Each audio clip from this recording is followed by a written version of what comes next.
Can my friend please give the motion? I would be happy to. I move that the board approve the written resolution to adopt the 2015-16 annual budget, which a resolution is as follows. A resolution approving the revised budget for the fiscal year 2014-15 as it has been presented to the Board of Education during this meeting on June 2nd, 2015. Also approving the budget for the fiscal year 2015-16 as it has been presented to the board on this date. Also approving an increase to the property tax rate necessary to generate $1.5 million. This rate shall exceed the certified tax rate that will be set by the Salt Lake County Auditor. These funds will be used to, 1, pay a state-mandated liability for state-sponsored charter school students living in Salt Lake City, charter school local replacement. 2, for the peer assistance and review PAR program. And 3, for professional development for teachers. In addition, authorizing any budget adjustments necessary to reflect funds received from the tax rate and committing the budget amount to the board local discretionary levy to the special programs fund and capital reserve fund. Thank you. Any discussion? Oh, second, sorry, Louise. I'll second. Rosemary, thank you. Any discussion to this? Michael? Yeah, I have a couple of questions. When we have, the memo we have here has 3 things that this 1.5 million go to. What's the breakdown of that between like the charter school, the peer-to-peer, and the professional development days? The charter school local replacement, we anticipate that's going to be $900,000, Okay. and we're not exactly sure on the other 2. It just depends on how much money we get from the state for the PAR program, and then the rest will go into professional development. And it depends because we are hiring 2 new teachers, not sure how much they're going to cost. So that's what we're anticipating we would need. 2 new PAR. 2 new PAR, teachers. 2 new PAR teachers. Okay. So the other question I have is on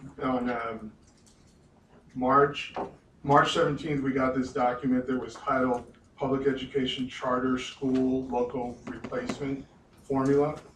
And the way I read it, and I went back and listened to the meeting, but the way I read it, it says that the current base contribution is $888,000, and that the new addition, which was at 25%, was $525,000. So I'm just confused that on this, if we were already, if we're just adding $525,000 because of the new law, that's the additional money for charter school. Why are we saying it's going to cost us $900,000? Because they didn't add in the portion that we were currently paying. This was misrepresentative. That's why we handed out a separate sheet with the legislature. And did we include it in here, Michael? I think it is. Well, this is the one I got at the meeting, and it was explained like that. At what meeting? Well, this is from I pulled one off the web today. I mean, this is the one from my notebook, and then the one from the web said March 17th. And I went back and listened to the meeting, and we were saying that, Janet, it's behind tab May 17, 2015. March. March. Well, Sorry, and March. if you add the 800 and the 525, what we're saying, look at the bottom, Michael. right, That's $1.4 million. right, Currently, we've only collected from our taxpayers $525,000. Yeah. We don't go out every single year and ask our taxpayers for additional money for the charter school local replacement. We have had to pay $800,000 this year, but we've had to use one-time resources to get up to that point. That amount is going to increase every year. So in 2015-16, you'll be up to the 1.4, but there will be a time in the future where you're going to have to increase that again, because that amount goes up every single year. I understand that, but what you just said doesn't match this form. This form says Yes, it does. So it says the current contribution is $888. right, If we pay the full 25, we have to pay an additional $525. Look at the bottom, you can see the arrows. okay, The hold total on a is second. 1.4. Hold on a second. So what I understand is we're on the same page on that the 888,000 is the current contribution. This was back in March. Current liability. You Okay. don't collect from the taxpayers that full amount. Okay. Right, But- Collect the 525? yes. But why, but if the 525 is additional, why, that's the part I'm missing. Okay, it's because we have asked our board in prior years to increase the tax rate for the charter school local replacement. Right. The amount we have asked you to increase that to is 525. We're not up to the 900,000 yet. We're asking you at this point to get us up to the 1.4 because we know that that's gonna be our liability for the 15-16 year. And it's difficult every year to go out to the taxpayers and say, okay, our charter school local replacement's gonna go up this year. It goes up every single year.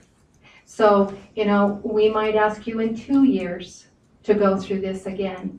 But, you know, it's difficult to do that every single year, but your liability increases every year. So it goes up every year because we're required a higher percentage every year? Or Yes. because more children are going to charter schools? Both, because charter school local replacement is based on how much local property tax school districts collect.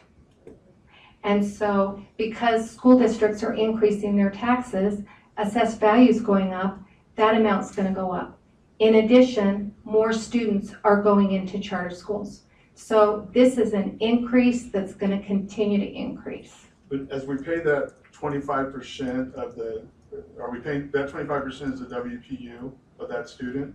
No, What is that, charter school local replacement. It's a different formula. In addition to the WPU, they get this additional revenue as well. But I think what's important, and Heather's brought this up as well, even though we have to pay our full 25%, charter schools receive an average across the state of whatever that value So is. the 25%, Michael, is the amount of local revenue that we collect. Yeah. Even though that's not the amount that we pass on to our resident charter schools. Exactly. Because charter schools, because they can't tax, they get this money from the state. That's That is at the average. but it's 25% of the cost of that student, what happens to the other 75%? State has to pay that. Yeah, this Yes, and it's not 25% of the cost of the student. It is a payment in lieu of the ability to levy taxes. Exactly. They can't pay. But that's a good point because the legislature pays that additional 75. If you remember, all during the legislative session, there was talk about that being 50%, So but Jen- it's only 25. So Jenna, maybe, is that is that one-time money or something that we had to pay out of our savings? Yeah, we did, because we had that additional liability. We had to pay that. out of our savings. Yes, we did. So we So- paid that out of our savings and now we're trying to get it in our taxes. Yes. So that we're not, because we're not So gonna if we're have not 800 using one-time money. Yeah. Exactly. We're not gonna have We wanna try $800,000 and figure out, every year. Michael, how to do ongoing money for that piece versus using our one-time monies. This is the first I'm hearing of this one-time money issue.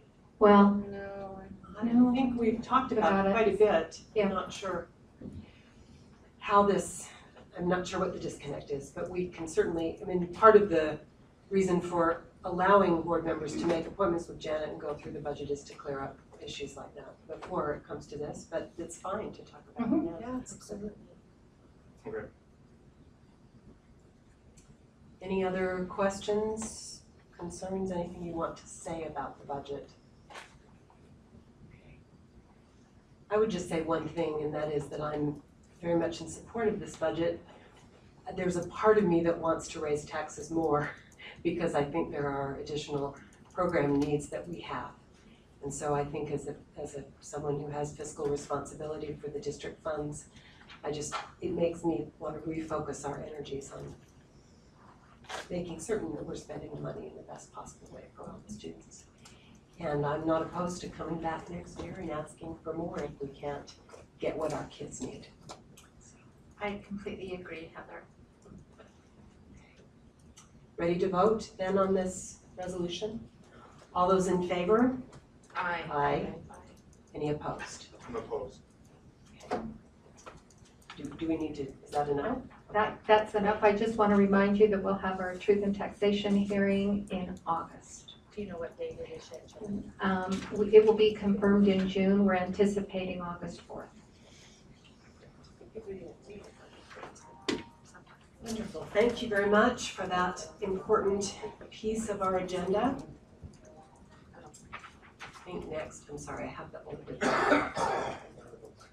Get the new one, so now we'll go back to the consent agenda. And I would entertain a motion on the consent agenda, item A.